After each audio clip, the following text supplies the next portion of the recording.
Hello everyone and welcome back to PHYMICS. Today we are solving a classic geometry optimization problem. We have a rectangular floor that stays the same size, but we are tiling it in two different ways.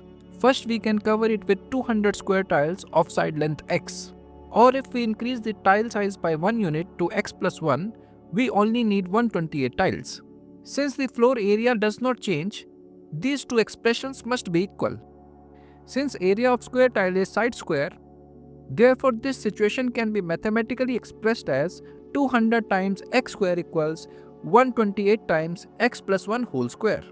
Now let's do the algebra. First, expand the square on the right side and distribute 128. Bring everything to the left side to set the equation to 0. 200 times x square minus 128 times x square gives us 72 times x square. This looks a bit messy with big numbers. But notice that 72, 256 and 128 all are divisible by 8. Let's simply dividing the whole thing by 8 gives us the clean standard form as 9x square minus 32x minus 16 equals 0. Let's solve this using first method, that is factorization. We need to split the middle term.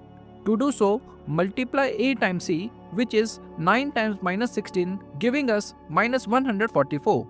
We need two numbers that multiply to minus 144 and add up to our middle term, that is minus 32.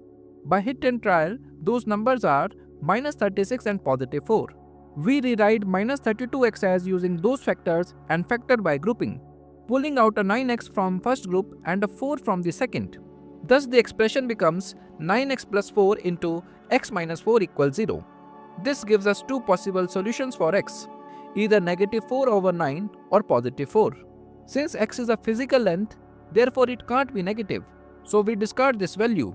So our final answer is x equals 4. But what if you could not find those factors?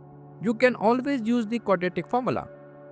Here a equals 9, b equals minus 32 and c equals minus 16.